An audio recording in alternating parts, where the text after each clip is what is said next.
guys, welcome back to my channel. I have been dragging for many weeks now, and I'm supposed to be doing this video like when I came back from Korea. But as you can see from the title, I made this video because I wanted to share with you guys some of my tips and tricks and recommendations if you're ever thinking of visiting Korea or Seoul or Busan. So yeah, keep watching if this is something that you want to know more about. I'll be covering all things pre-departure, on arrival, accommodation, transport, things you must see. I actually put up a poll on my Instagram asking you guys to send me questions on what you guys want to know, any questions that you might have. I will be going through those as well. So stick around and maybe you'll have your answers, your questions answered. So the first thing is pre-departure. There are a lot of documents that you have to bring and prepare. So the first one is the KETA, that is the Korean Electronic Travel Authorization. It's like something like a visa, and you have to get that done ahead of your trip and get that printed and approved as well. That is like the one thing that is super important, and you need it to get through your immigration when you're in Korea. The second thing that you really should have, and I call this the express pass through immigration, is the Q code. So this is like essentially a QR code that once you touch down, you actually have to go through like this queue, and if you have the Q code, you kind of have like an express pass, and it's just a much more seamless process. So get that ready as well and print it out. Honestly, just print everything out that you will need. Yeah, just print 2 copies each of everything just to be sure. And then you also need to do your pre-departure ART or PCR. Just note that as I'm filming this video, today is the 9th of August, so if there are any changes in terms of rules, just take note that I may not be providing you with the latest information, but you do need to do a pre-departure ART or PCR ahead of your flight. And for me, I did the ART testing, so that is 24 hours before your flight. I actually met with a lot of confusion as to like, is it 24 hours before my flight time, or is it 24 hours before like my flight day and things like that. So honestly, if your flight is on 13 July, as long as you do it on 12th July for ART, you're good. You don't need to care about the timing. So I was so stressed about that I even called up the Korea embassy to like double check, because if I'm not getting on my flight, I'm not going to be able to enjoy my holiday. So I had to be super sure that I got the information correct. And the other thing you need would be to register your on-arrival PCR through this website called Safe to Go. Cost of the PCR test is 80,000 won, so that's like about 80 Sing dollars. Yeah, get that pre-registered on the website and print it out, so that when you touch down in Incheon, you can go straight to the PCR testing center, which is located just outside of the airport, and get yourself tested.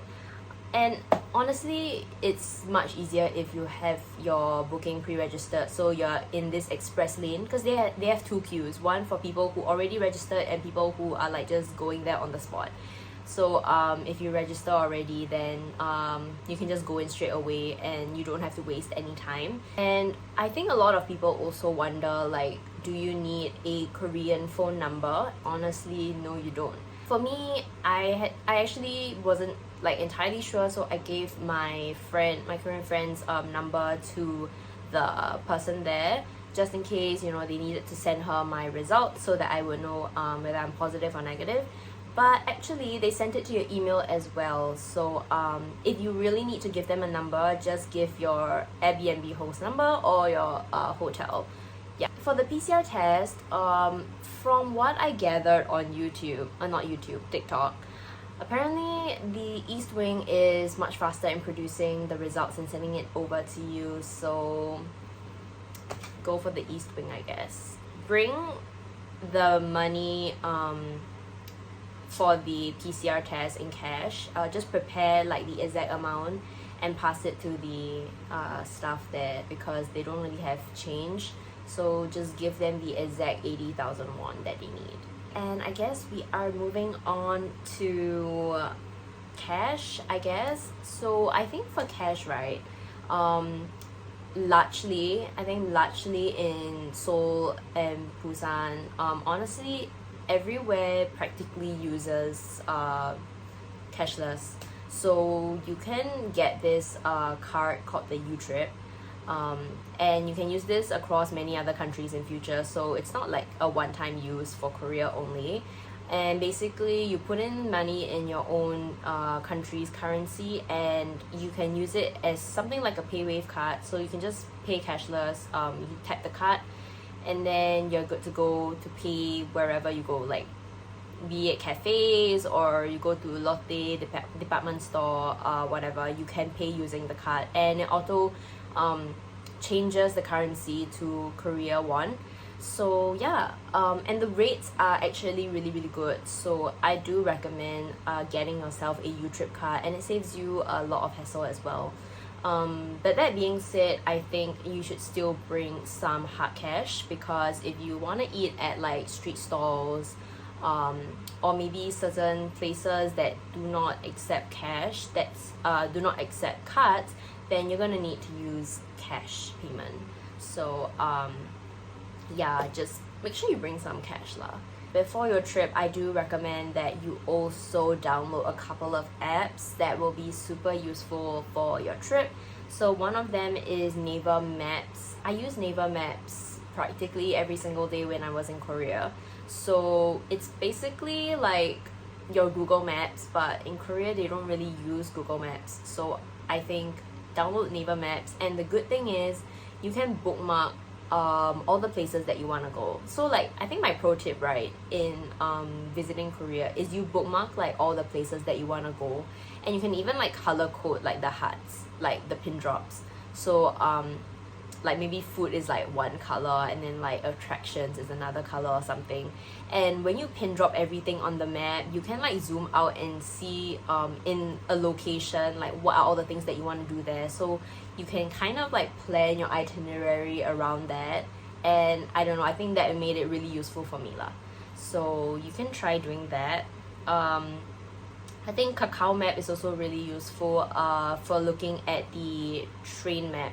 So like the train, underground subway has many lines and many places where you can transfer lines.